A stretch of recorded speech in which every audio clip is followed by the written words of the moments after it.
Today, I'm going to show you how to make the most delicious and easy baked chicken Alfredo.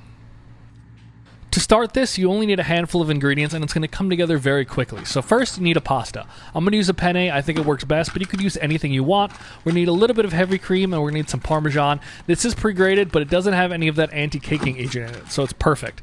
We're going to cover with a little bit of mozzarella at the end also, but this is the chicken I'm going to use. If you want to make your own chicken cutlets here, or if you want to just use grilled chicken, go right ahead, but these will make your life easier, and I think they work really great in this dish. We're also going to need about 3 cloves of garlic, so just run those through a garlic press or hand chop them, whatever you prefer. I got a little bit of white onion also that I pre-chopped off camera. And then here are those chicken breasts. They are pre-cooked, so all you need to do is heat them. I'm going to cut them into very little bite-sized pieces, which I feel like works really great in this dish. The crispiness of them also will soak up a little bit of that sauce, which is also really nice. If you want to use grilled chicken, like I said, go right ahead, but I think this medium works best in this baked pasta. And now to start assembling the sauce. We're going to throw in a little bit of butter. It's about 2 or 3 tablespoons, a little bit of that white onion, and now we're going to let that kind of meld together for a few minutes. Let those onions become a little bit translucent while that butter starts to melt down over the next 5 or 6 minutes. At that point, we're going to throw in that garlic, let that work together for 2 or 3 minutes, and then that is the base of this sauce. We're not making a roux. You don't really need it. Also, if you want, at this point, you could add in a little salt and pepper. The cheese we're going to use is really going to add a lot of that salt, and I'll add pepper after the cream is added, but you can do it at this point if you want. Totally fine.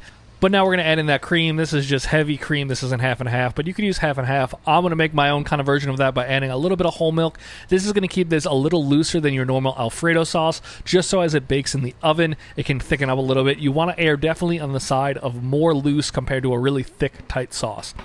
But that's what we're looking for right there, so I'm going to drop this pasta, and we're going to cook this to the point of probably 3 or 4 minutes before al dente, and now we're going to start adding in that Parmesan cheese to really turn this into an Alfredo sauce. Mix in a good amount of it, and you'll see it immediately start to thicken up. You don't want it to tighten up too much, so if that happens, add a splash of milk back in. But right there, you can see is the perfect level of thickness. We killed the heat at this point because you don't want it to separate, and now I'm going to add a little bit of white pepper into this. Black pepper you can use also, but I think the flavor of white pepper works really nice in any Alfredo sauce, and that sauce is totally done at this point. You can see that it's definitely a thick sauce at this point, but once I kill this heat, this is just as thick as it's going to get, and that's perfect for baking this pasta. And now to a large mixing bowl, we're going to add that drained pasta. I did save a little bit of pasta water in case I need it. You could add this right into the sauce if you want, but I like to kind of control how much goes in. That way I leave a little bit to top it, but we're going to just mix it nice and thoroughly in this bowl. I'm going to add a little bit of parsley to this bowl as well. This was, a very small amount. You can add as much as you want at this point. You can not add it at all. That's totally fine. We're going to add a little bit of parm. We're going to add a little more sauce until we get the consistency we want. A little bit more sauce than you think you need is good because the pasta is going to absorb it. And then we're going to toss in all that chicken, mix it all together. I'm going to cut up 1 more chicken breast to top it with. So you could put in those 2 full kind of little chicken breasts. And now we're going to throw that right into a 9x13 baking dish, and this is going to go into the oven at 400 degrees for about 15 or 20 minutes. You can see it's nice and beautifully coated. We're going to top it with even more of that sauce because the goal here is that this pasta is going to soak up a lot of that sauce, and it's going to give you a beautiful pasta that is much less creamy and oily than a normal Alfredo would be. Top it with a little more of those larger chicken pieces, and then we're going to add in a little bit of parm and a little bit of the mozzarella. You don't need to add a ton. This isn't like a baked ziti. You don't need the top to be completely brown melted cheese. A very small amount will go a very long way, and then throw that into the oven.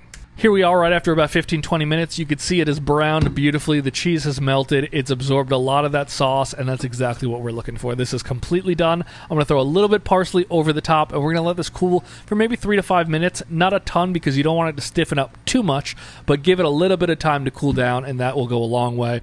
And now we're ready to serve. You can see those beautiful brown bits. The chicken looks great on the top. I'm just going to serve this up in a bowl, but you can put this on a plate if you want. Taking out that first corner, you can tell that it's not completely engulfed in sauce. There's enough in there. There's a nice little cheese pull, but it's absorbed a lot of that flavor and a lot of that sauce, which is exactly what you want here. This is going to kind of feel much lighter than your normal Alfredo. And just take a look at that. It is fantastic, but now it's time to taste it. And like I said, it is so much less overwhelmingly creamy. It's not sitting in a bath of cream and cheese.